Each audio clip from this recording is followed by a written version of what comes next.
Hola, espero que ya estén por ahí. Vamos a continuar. Sí, doctor. Bien, muy bien. Bueno, pues ahora vamos a hablar de los otros dos componentes del cuerpo estriado. Y bueno, pues del núcleo lenticular. Sabemos que está entre las cápsulas interna y externa.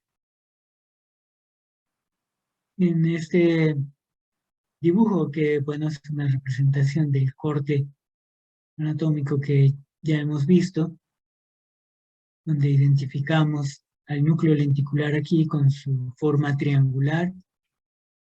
La base de este triángulo es formada por el putamen y el vértice por el pálido.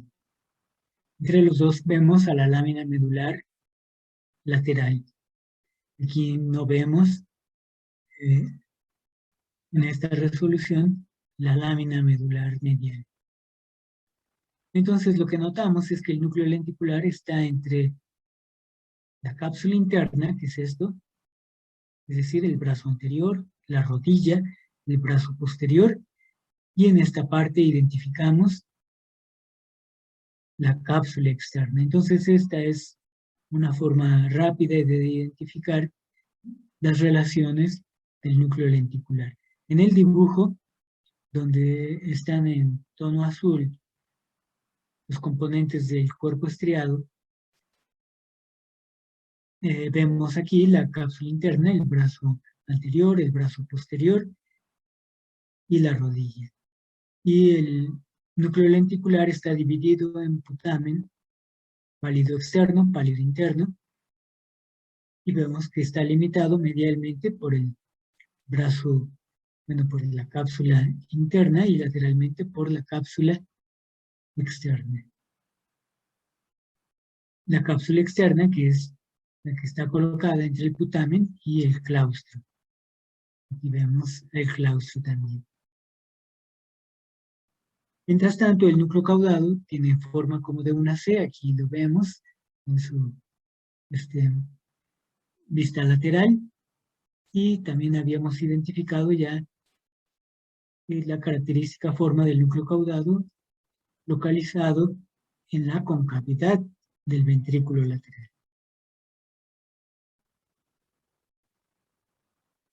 Es decir, ya hemos revisado las relaciones anatómicas del cuerpo estriado. Ahora vamos a hablar acerca de sus funciones. Las funciones del eh, cuerpo estriado y del núcleo lenticular, bueno, del cuerpo estriado, incluyendo solamente el núcleo caudado y el núcleo lenticular, tienen que ver con la regulación del movimiento. Es decir, se dedican a algo completamente diferente que el núcleo amigdalino. Parece entonces que el núcleo amigdalino tiene poca relación funcional con los demás componentes del cuerpo estriado y pues está dedicado solamente a la olfacción, a las emociones, generalmente la agresividad, y a la regulación vegetativa.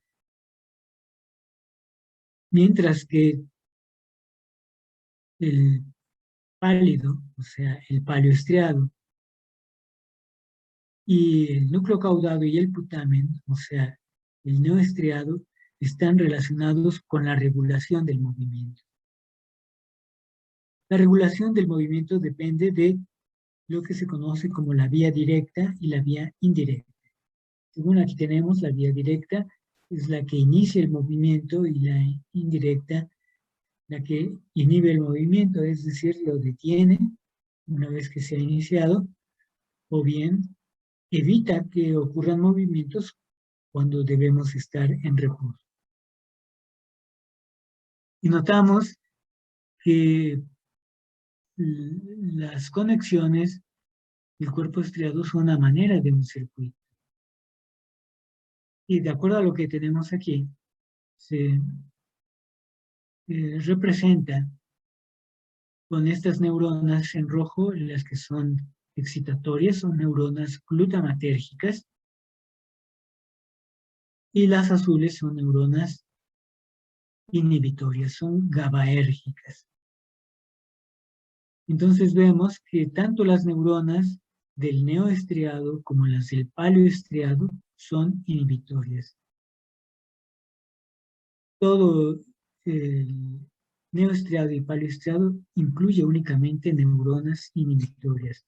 Todas las que veíamos aquí,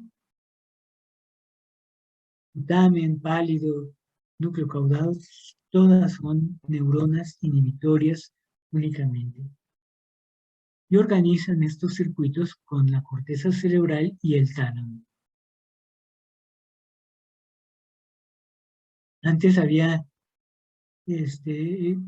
puesto de ejemplo que si la corteza cerebral decide hacer un movimiento, tiene que pedir autorización a los centros inferiores, a los centros reguladores del movimiento, los cuales incluyen núcleos talámicos que ya vimos, el ventral anterior y el ventral lateral, y ahora vemos núcleos del cuerpo estriado, el núcleo caudado y el putamen y el pálido.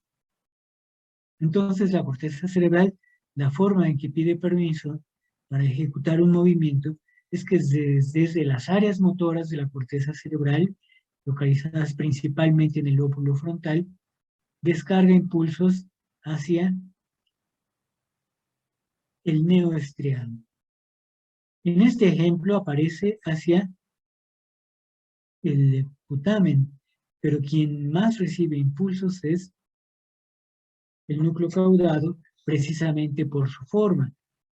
Entonces vean cómo el núcleo caudado tiene esta forma y entonces tiene una forma más apropiada para recibir información del lóbulo frontal, del lóbulo parietal, del lóbulo occipital, del lóbulo temporal. Entonces, tanto el putamen como el núcleo caudado son los encargados de recibir estos impulsos de la corteza cerebral.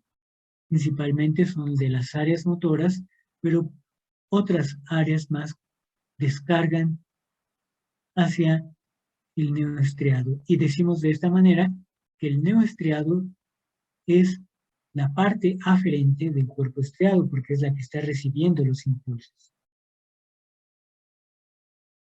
En la vía directa, notamos cómo del putamen, esta neurona GABAérgica conecta con otra neurona GABAérgica aquí localizado en el pálido interno, en el globo pálido interno. Entonces, si la neurona excitatoria activó esta neurona inhibitoria, la primera neurona inhibitoria, va a bloquear, va a inhibir a esta neurona inhibitoria. Por lo tanto, esta neurona inhibitoria no puede descargar impulsos y esta neurona talámica es desinhibida. Por lo tanto, descarga sobre la corteza cerebral, aquí notamos como el tálamo es el único que manda impulsos hacia la corteza cerebral, hacia las áreas de donde se originaron los impulsos, las áreas motoras. Y entonces, esta descarga representa la autorización para que el movimiento inicie. Entonces, a través de este mecanismo, la vía directa promueve los movimientos. La corteza cerebral activa o genera un permiso, solicita un permiso, y el tálamo le comunica que el permiso fue autorizado y entonces se inicia el movimiento. Y se descargan impulsos a través de la vía córtico-espinal. A la región de la mano, del pie, bueno, pues de la parte del cuerpo que se requiera mover. Y bueno, pues esto será en el lado contrario del cuerpo al hemisferio estimulado. Aquí también podemos notar que hay un núcleo en el tallo cerebral, representa la parte compacta de la sustancia negra. Ya habíamos dicho, es un núcleo dopaminérgico y a través de esta descarga dopaminérgica se pueden también activar a estas neuronas inhibitorias.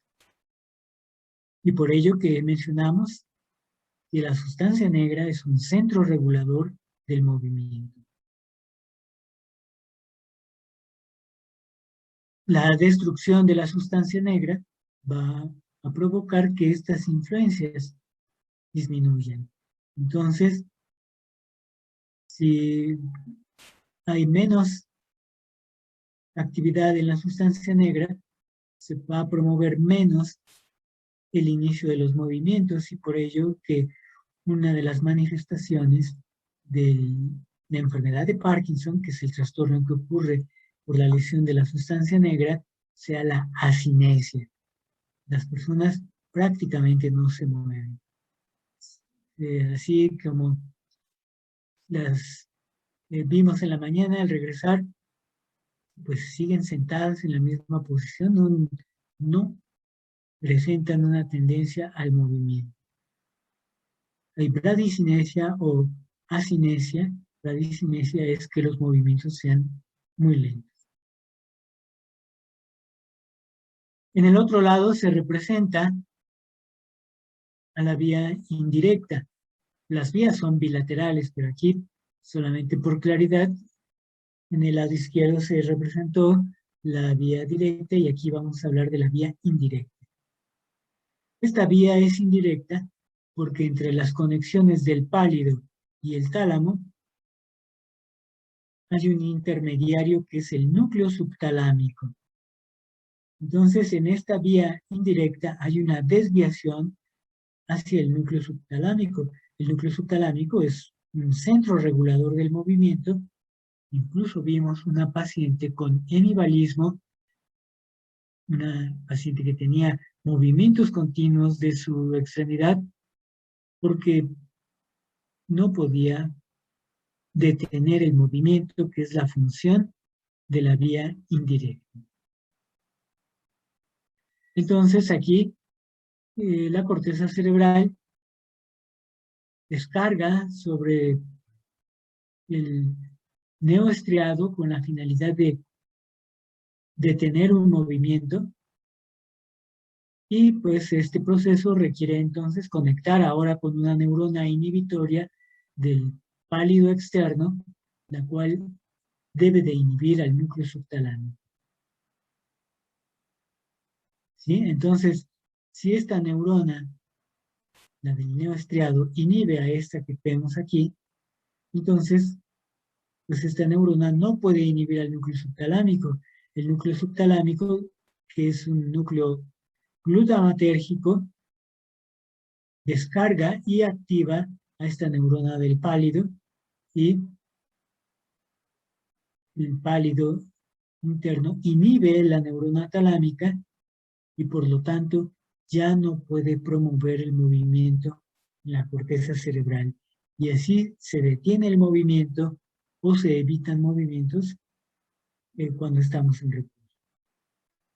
Notamos que la vía indirecta también puede ser activada desde la sustancia negra a través de neuronas dopaminérgicas que, bueno, actúan en diferentes tipos de receptores dopaminérgicos. Aquí son los D1 y aquí son los que molecularmente se llaman D2. Y esta es entonces la función de la vía directa e indirecta y por lo tanto decimos que el cuerpo estriado tiene a su cargo la regulación del movimiento voluntario al participar en estos circuitos reguladores del movimiento o circuitos cinéticos reguladores. En alteraciones que afectan al cuerpo estriado veremos trastornos del movimiento. Aquí tenemos una, es el cerebro de un paciente que padeció la enfermedad de Huntington. Este es un proceso degenerativo que afecta principalmente al cuerpo estriado y a la corteza cerebral. La afección del cuerpo estriado ocasiona trastornos del movimiento conocidos como corea, mientras que la degeneración de la corteza cerebral ocasiona demencia. Al degenerar el cuerpo estriado y la corteza cerebral, entonces vemos que la cavidad, que el ventrículo lateral, se hace mucho más amplio que lo normal. Aquí vean, aunque se nota la cabeza del núcleo caudado, el núcleo lenticular está muy delgado, casi no se ve nada del núcleo lenticular. Y esto entonces afecta la regulación del movimiento. Y lo que ocurre es que en condiciones de reposo hay movimientos. Es decir, no se puede inhibir el movimiento. Entonces a esta persona que simplemente se le ha pedido que esté ahí sentada, tiene movimientos continuos, que no puede detener de manera voluntaria, por más que desea que se detengan esos movimientos, no se puede. Estos movimientos continuos y rítmicos se les conoce como corea, ya que esta palabra significa baile. Y los movimientos pueden afectar tanto las extremidades como los músculos de la cara. Y los movimientos son del todo anormales, si no semejan a algún movimiento voluntario, sino que simplemente son contracciones grupales o aisladas de los músculos que ocurren de manera continua. A estas contracciones continuas de los músculos se les llama de manera general temblores. Sin embargo, cuando al paciente se le pide que ejecute algún movimiento, en las primeras etapas sí puede detener los temblores y ejecutar los movimientos solicitados. Conforme avanza la enfermedad, todo el tiempo tiene los temblores y se vuelve el paciente más incapaz de valerse por sí mismo.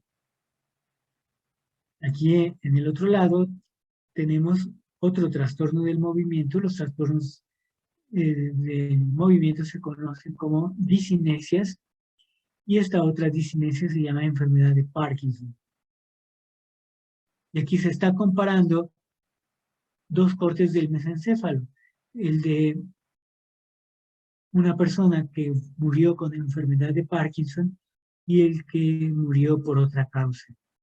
Entonces aquí, en el mesencéfalo control, en el que murió por una causa diferente a la enfermedad de Parkinson, vemos que hay una pigmentación en esta región y corresponde precisamente a la sustancia negra. Vemos con claridad la región del pie del pedúnculo cerebral, que es donde se localiza la sustancia negra. Sin embargo, en el paciente con enfermedad de Parkinson, no vemos esa línea oscura, ya que es un proceso degenerativo, la enfermedad de Parkinson, un proceso degenerativo de las neuronas dopaminérgicas de la sustancia negra. Y el trastorno se acompaña principalmente de un temblor, de asinesia o bradicinesia. Entonces, vean, este temblor se conoce como temblor de cuentamonedas. Este es un caso avanzado de enfermedad de Parkinson que ocurre de manera bilateral y está afectando a la mayor parte del cuerpo. Además, hay rigidez. Entonces, asinesia, bradicinesia, temblor y rigidez. Entonces, aquí, aunque el paciente se ve como que está muy preocupado, en realidad no es una expresión facial, sino simplemente es la contracción continua de los músculos de su cara, ¿sí? Debido a la rigidez. El caminar también camina pasos cortos por la rigidez de sus músculos. Y bueno, con esto entonces vamos a terminar el tema del cuerpo estriado Si es que no quisieran hacer alguna pregunta o comentario.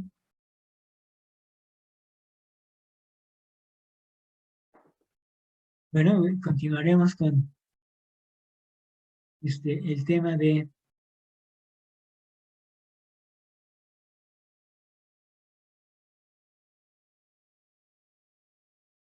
vamos a continuar con el tema de la corteza cerebral.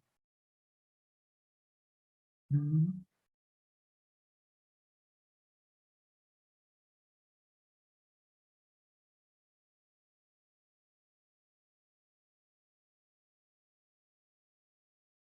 Y vamos a ver la anatomía funcional de la corteza cerebral.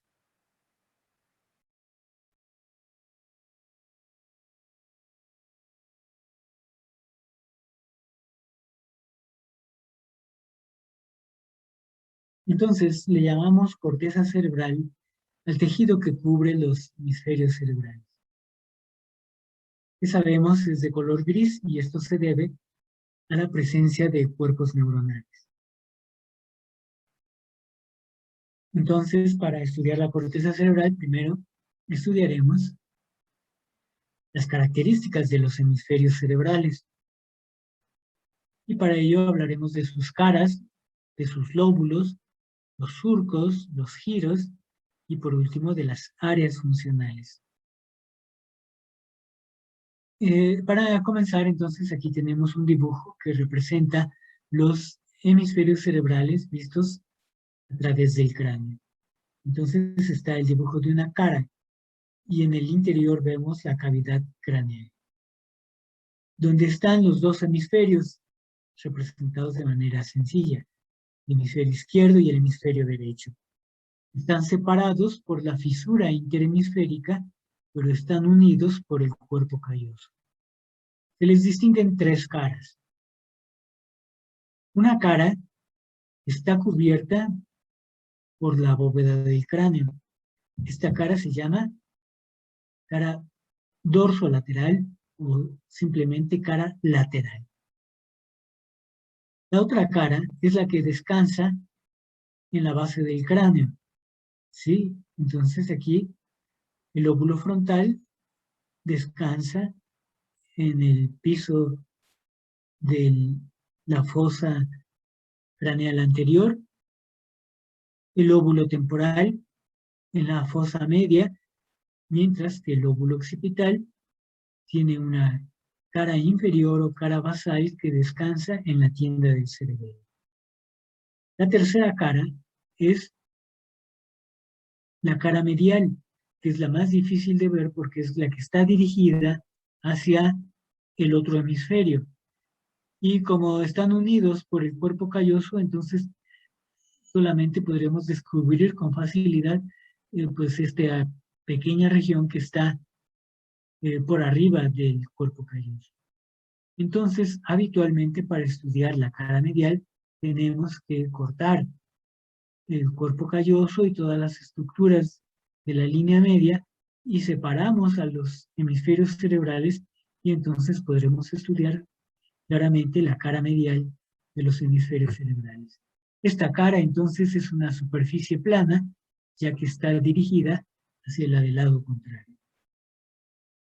Entonces hemos identificado las tres caras que son dorso lateral o lateral, cara medial y cara basal o cara inferior.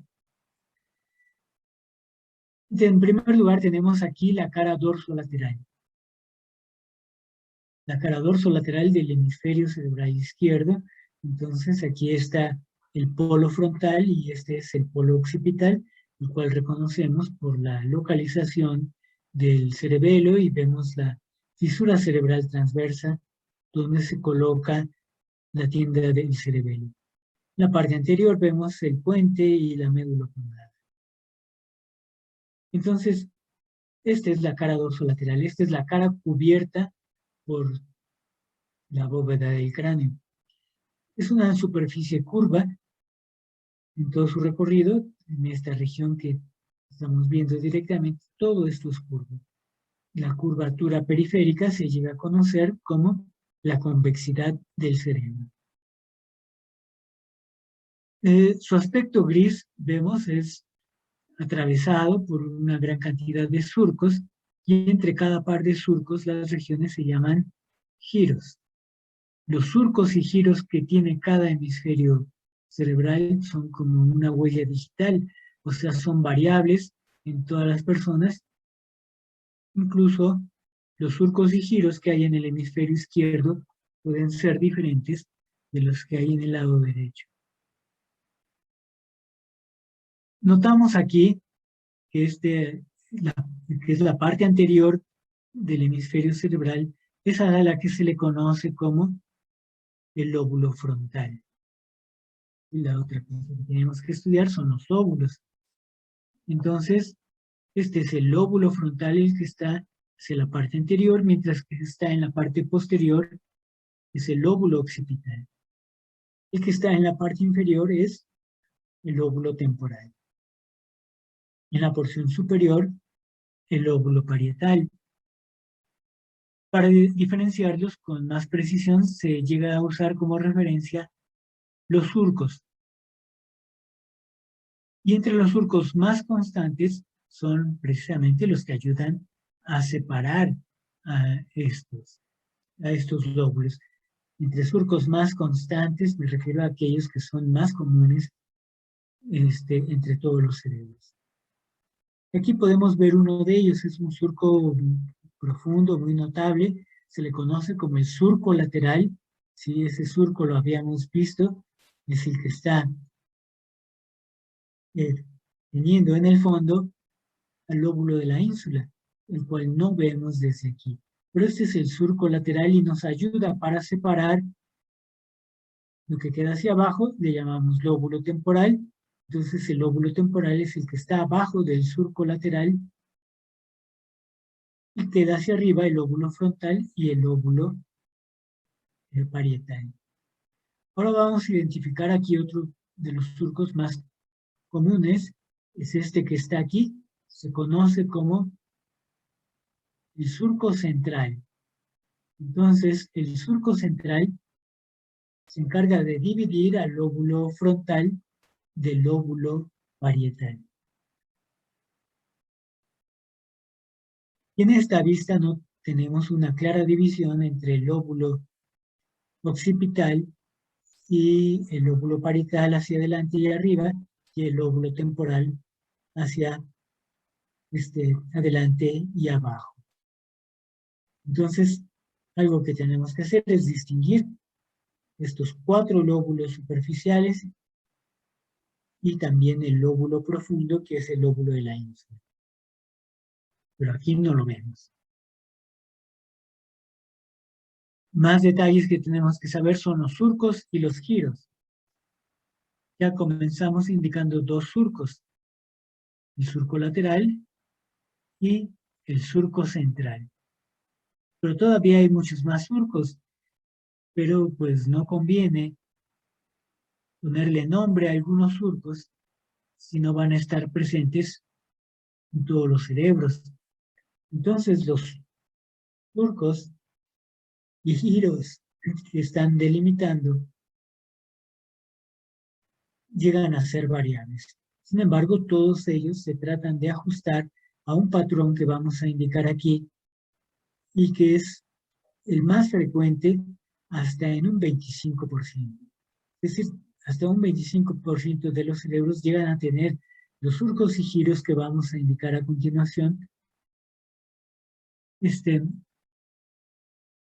Y aquellos que no tengan este patrón de surcos y giros, el anatomista o el neurocirujano lo que tiene que hacer es ajustar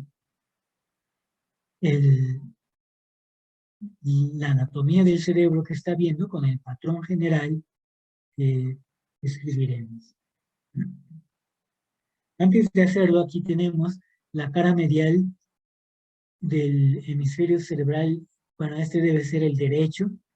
Entonces, es el hemisferio cerebral derecho. Estamos viendo su cara medial, donde aquí está el polo frontal y el polo occipital lo reconocemos por la presencia del cerebelo.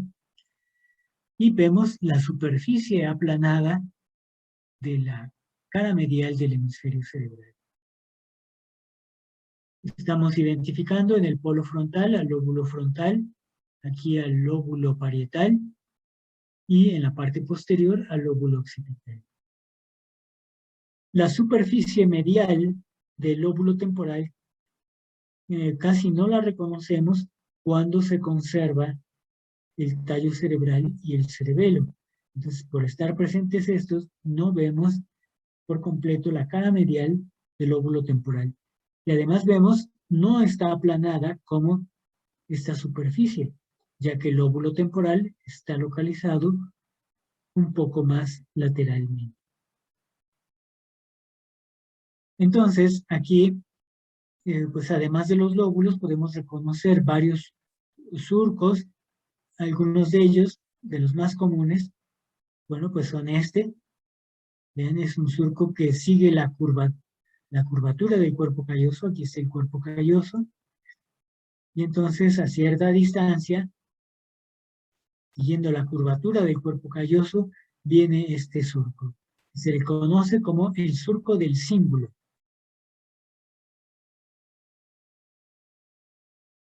Aquí en la parte posterior vemos un surco muy profundo.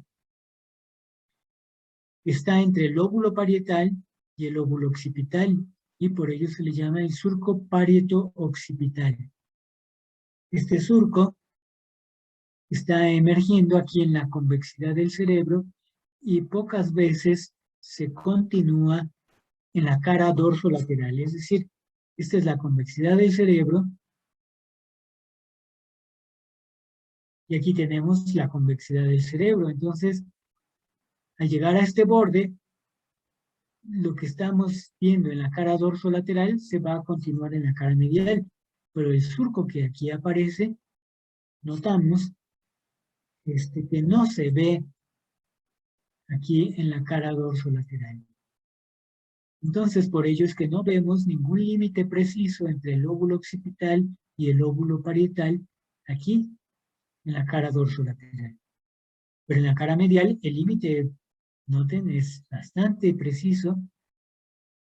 Lo que queda hacia atrás del surco parieto-occipital es el lóbulo occipital y lo que queda hacia adelante es el lóbulo parietal. Además vemos cómo el surco parieto-occipital emite una colateral importante, está aquí, en esta trayectoria horizontal, a la que se le conoce como el surco calcarino. Este es el punto de referencia para encontrar que las áreas visuales están aquí. Esta corteza que rodea al lóbulo, que rodea el surco calcarino que está en el lóbulo occipital, es corteza de función visual. Todo el lóbulo occipital es de función visual.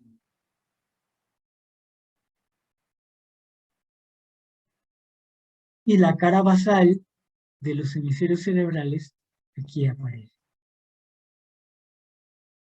Es decir, se extrajo el encéfalo y lo estamos viendo desde abajo. Entonces, en este caso, sí estamos viendo los dos hemisferios cerebrales separados por la fisura interhemisférica. Aquí en la región frontal y en la región occipital también están separados por la fisura interhemisférica. Este es la cara inferior del lóbulo frontal y aquí la cara inferior del lóbulo parietal. En la cara inferior, el surco lateral también lo sigue dividiendo. Y entonces el espacio que hay entre lóbulo frontal y lóbulo temporal depende del surco lateral. Incluso se dice que el surco lateral se origina aquí en la cara medial y luego da vuelta hacia afuera, para que nosotros lo veamos que continúa aquí. Y desde el interior del encéfalo da esta vuelta hacia afuera y lo vemos en su recorrido. Hacia atrás es entonces el lóbulo temporal y en el polo occipital este es el lóbulo occipital y visto por la cara basal casi no hay un límite, casi no vemos separación entre el lóbulo temporal y el lóbulo occipital. Algunos de los surcos que aquí identificamos está, por ejemplo, este que es el surco colateral o surco occipito temporal medial, y aquí estaría el surco occipito temporal lateral. En la parte central lo que estamos viendo es el tallo cerebral, este es el mesencéfalo, donde vemos la sustancia negra. Aquí está el acueducto cerebral, esta es la región del pie del pedúnculo cerebral, son los dos pedúnculos cerebrales, y entre los dos está la fosa interpeduncular. Esta es la región del diencéfalo, donde están los cuerpos mamilares del hipotálamo, y el límite anterior del hipotálamo es el quiasma óptico. El lóbulo que no vemos es el de la ínsula, porque está cubierto por los lóbulos frontal y temporal. Entonces, usando estos separadores, son los instrumentos usados en las disecciones,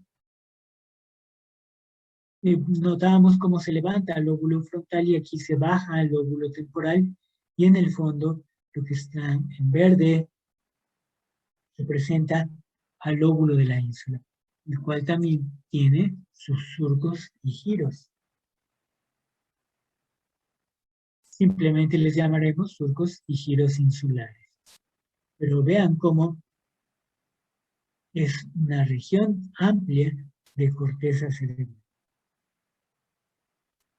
Vamos a identificar aquí los principales surcos y giros de la cara dorsolateral de los hemisferios cerebrales.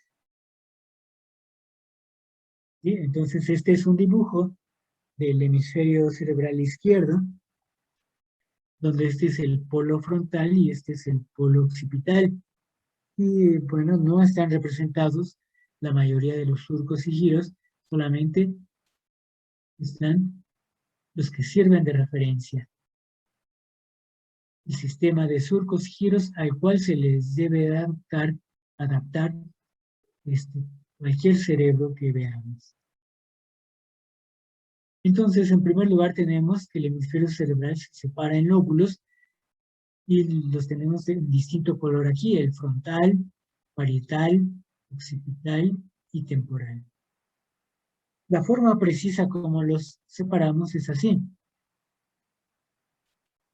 Entre el lóbulo frontal y el lóbulo parietal está un surco que se llama surco central.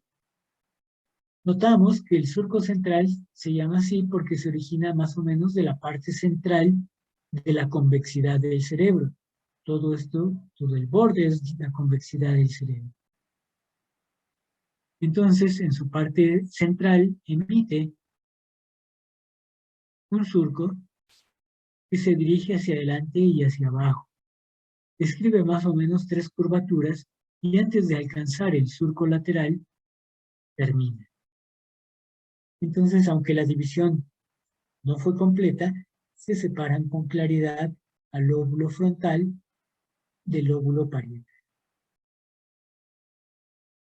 El siguiente que podemos decir es que el lóbulo frontal y el temporal se separan por el surco lateral, el surco que se origina desde la cara medial de los hemisferios cerebrales, realiza su mayor recorrido en la cara dorsolateral.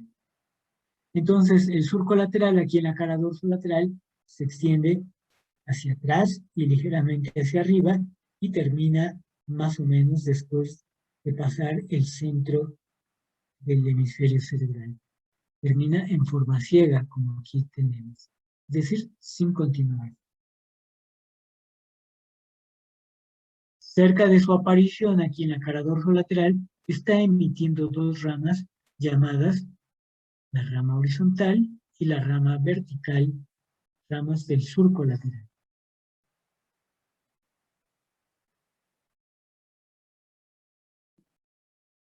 Para separar al lóbulo parietal del occipital, era muy sencillo aquí en la cara medial donde vemos al surco parieto-occipital, pero en la cara dorsolateral no lo vemos. Entonces lo que tenemos que hacer es separar un poco los 2 hemisferios cerebrales y fijarnos dónde está el surco parieto-occipital. Entonces lo ponemos como referencia en la convexidad del cerebro y así,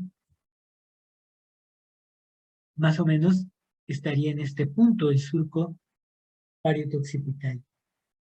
Y lo usamos como referencia para separar al lóbulo parietal del lóbulo occipital.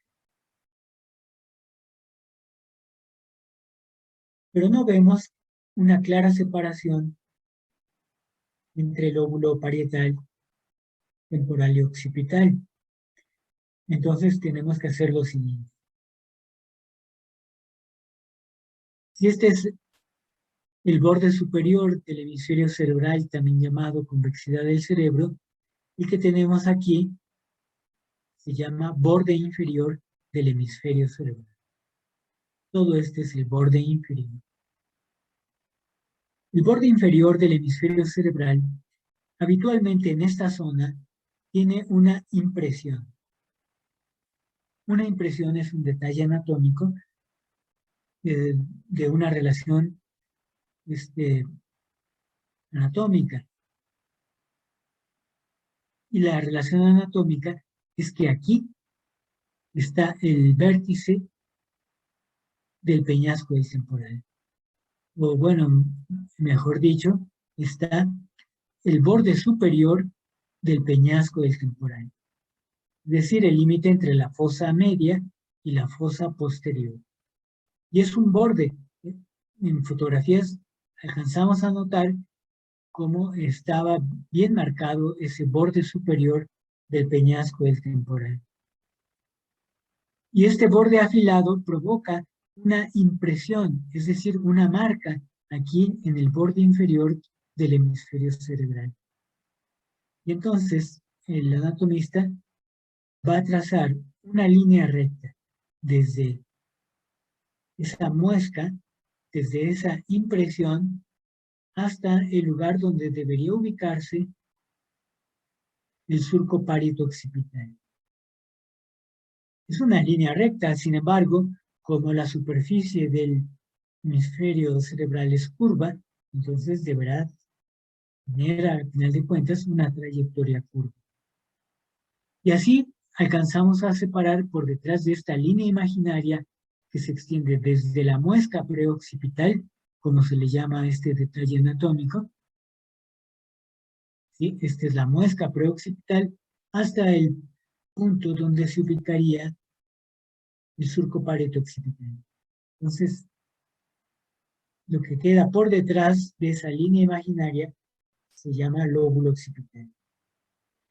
Esa línea la medimos y ahora la dividimos en dos, ¿sí?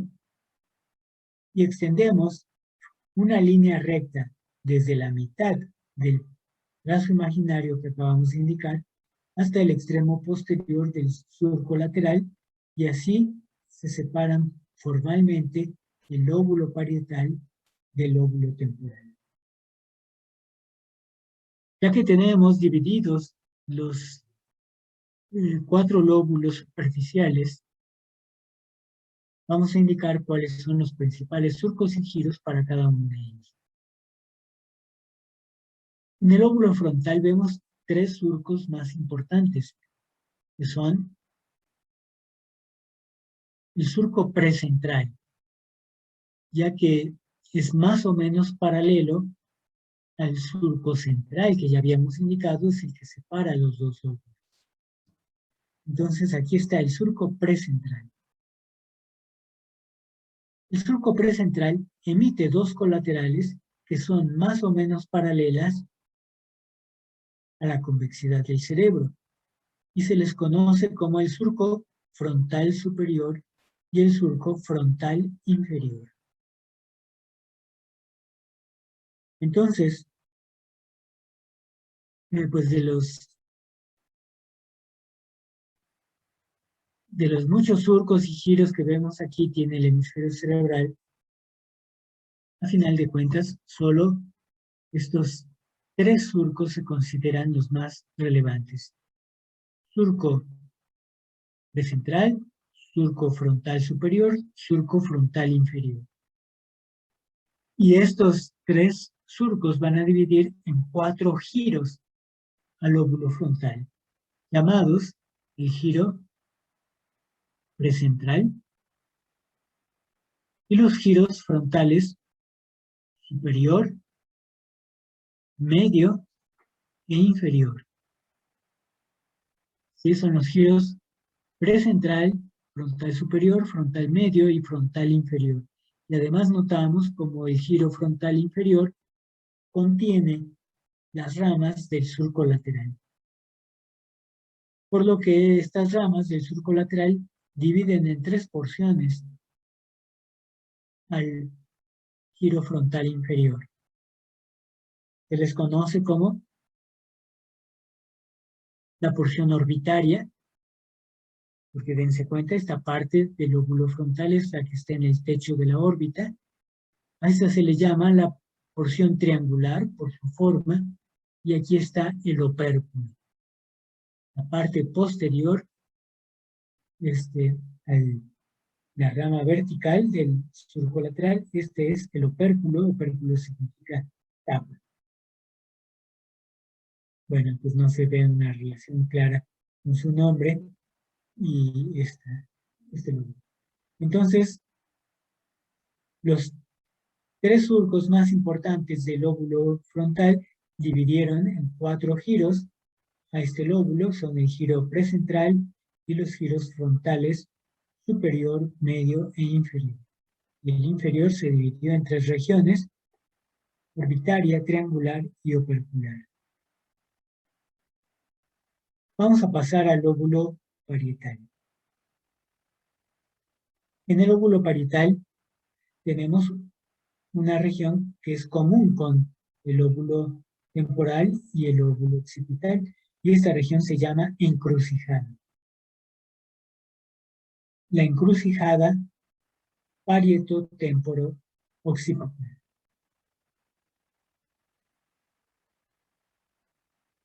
Pero sin incluir la región de la encrucijada, nos vamos a referir a las otras porciones del lóbulo parietal. Incluyen 2 surcos más importantes. Un surco que es paralelo al surco central se le llama el surco poscentral. Y tiene una colateral, este surco poscentral. Esta colateral viene recorriendo más o menos de manera paralela a la convexidad del cerebro.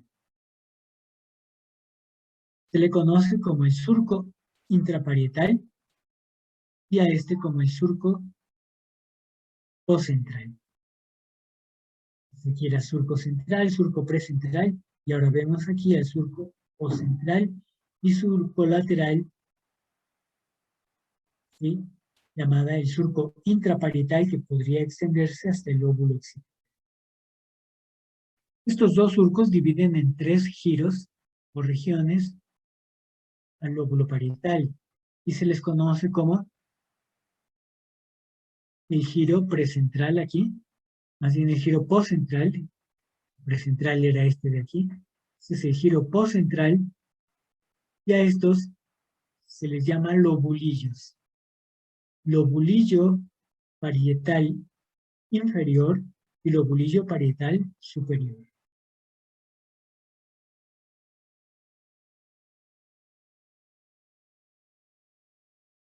Bien, seguimos aquí ahora con el lóbulo temporal, que es el que queda por debajo del surco lateral y en la parte posterior llega hasta los límites arbitrarios que acabamos de describir, incluyendo la encrucijada. En el lóbulo temporal vamos a identificar principalmente 2 surcos longitudinales que son más o menos paralelos al surco lateral. Se les conoce como el surco temporal superior y el surco temporal medio. Lo que quiere decir que por ahí debe haber un surco temporal inferior, pero no está en esta cara. Los 2 surcos, temporal superior y temporal medio, van a dividir en 3 giros alargados al lóbulo temporal, que son los giros temporal superior, temporal medio y el temporal inferior.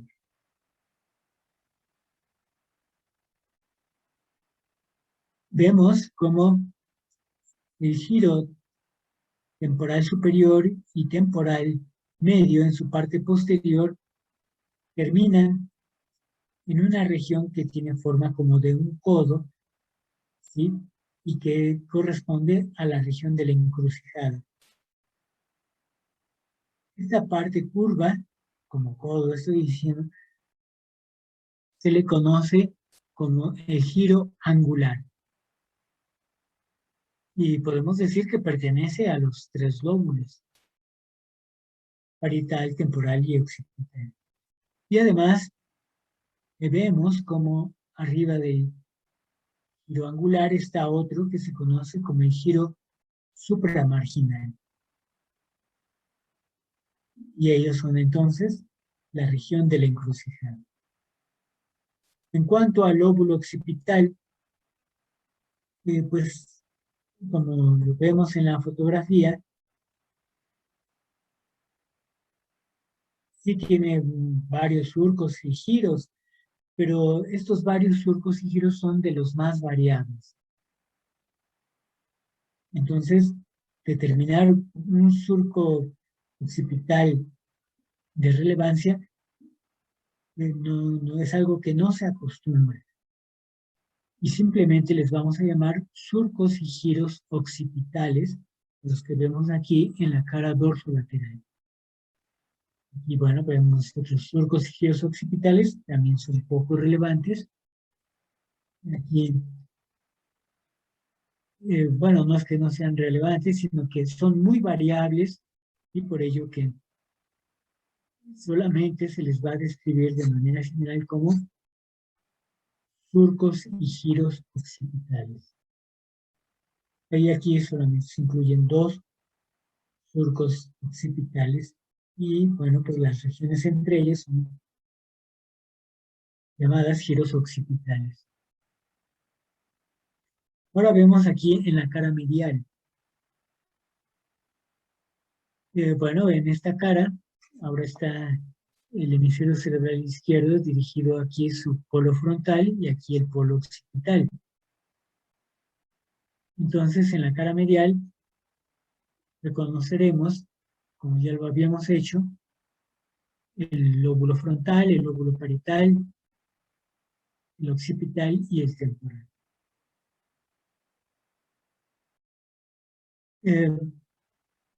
Entre los surcos más comunes que vimos en la cara medial está el surco del cíngulo,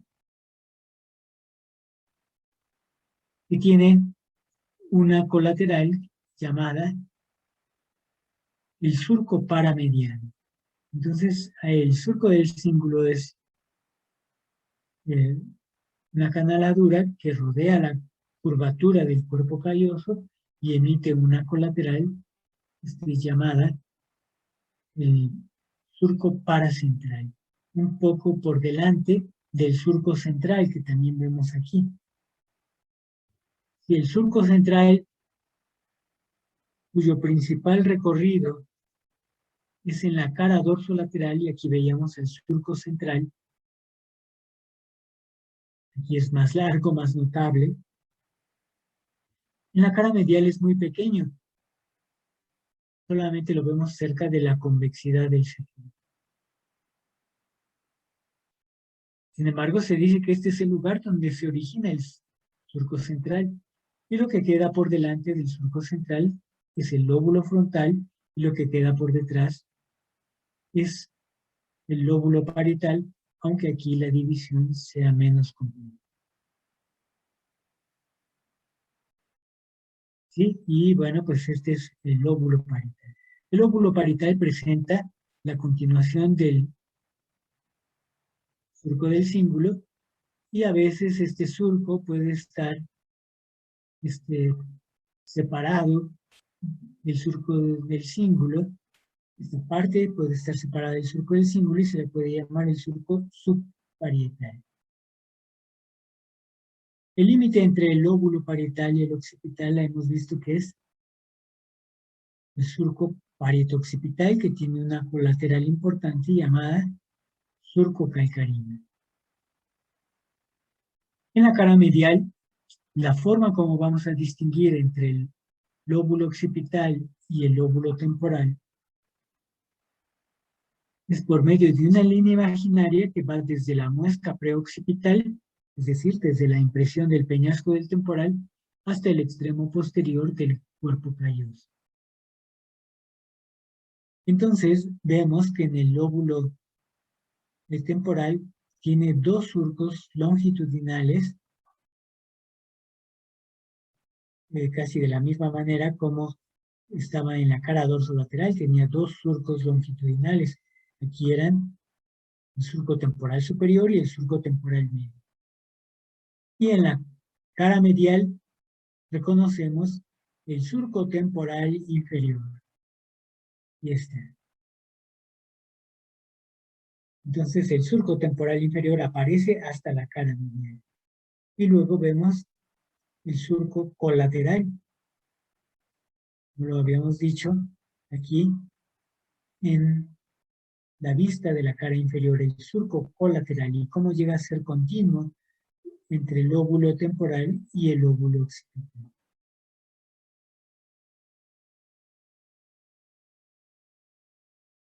Entre el lóbulo frontal y el lóbulo temporal está el surco lateral. Y además aquí aparece otro detalle en el lóbulo temporal, en su cara medial. Este giro que queda medial al surco colateral, este giro tiene una curvatura como de un gancho. Y hace rato decíamos que se usa el término uncus para referirse a esta porción con forma de gancho que tiene el lóbulo temporal. Aquí entonces vamos a identificar los giros limitados por los surcos que acabamos de decir en la cara medial. Entre el cuerpo calloso y el surco del cíngulo, esta región que incluye el lóbulo frontal y el lóbulo parietal se le conoce como giro del cíngulo. Todo esto es el giro del cíngulo. En el lóbulo frontal, por debajo de la rodilla del cuerpo calloso, está una región que puede tener varios surcos y que se le conoce como las áreas septales, ya que están en la proximidad del septum temporal.